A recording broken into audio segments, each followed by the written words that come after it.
Imagine walking into a room where the oxygen has already been sucked out by the sheer gravitational pull of one person's ego. You know the feeling of sitting in a meeting where every "we" really means "I", and every failure is somehow your fault, even if you weren't in the building when it happened. If you've ever felt like you're not an employee, but a supporting character in a movie about your boss's greatness, you are dealing with a narcissistic manager. Before we discuss how to survive this psychological obstacle course without losing your mind, I have one simple request that helps me more than anything else. Please hit the subscribe button right now to join us here at the Corporate Insider. I'm not here to pitch you a mastery program, a weekend retreat, or a signature line of motivational coffee mugs.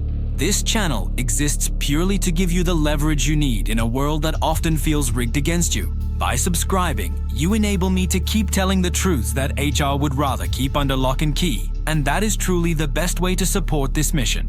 Now let's talk about the unique nightmare of working for a narcissist, and how you can actually win that game. The first thing you have to accept, and this is the hardest pill to swallow, is that you cannot fix them.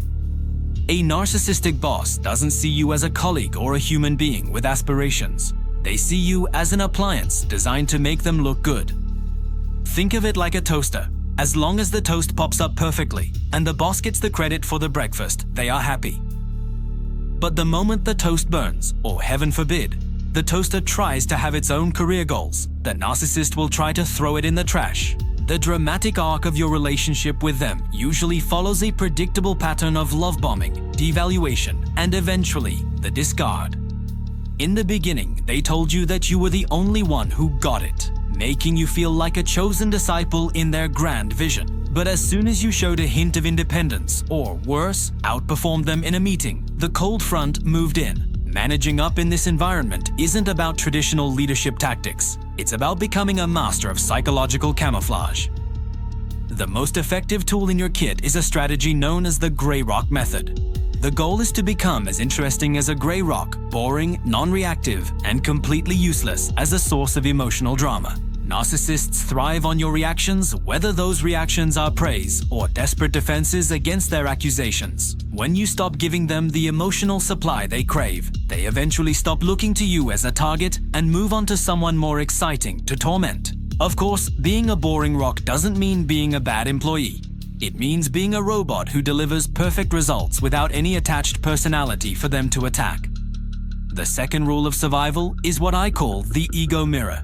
If you want a narcissistic boss to approve your project, you must find a way to make them believe the idea was theirs in the first place.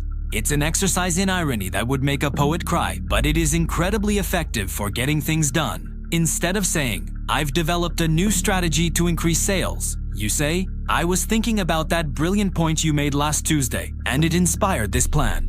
Suddenly, your project isn't a threat to their dominance. It's a monument to their genius. Is it annoying? Absolutely. Is it effective for your survival?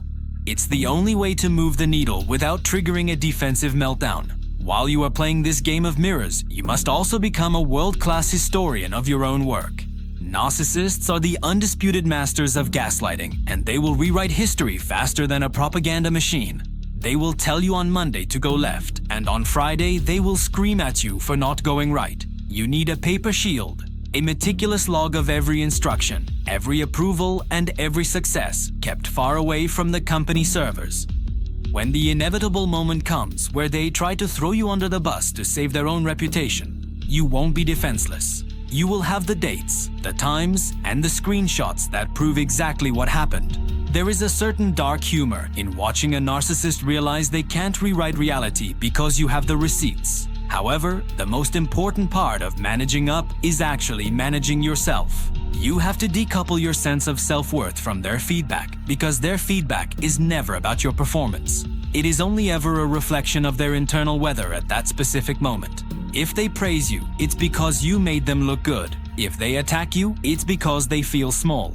Neither has anything to do with your actual talent or value as a professional.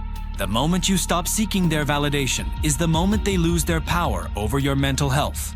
You are the CEO of your own life, even if your current manager thinks they are the king of the universe. This situation is a temporary chapter, not the whole book of your career.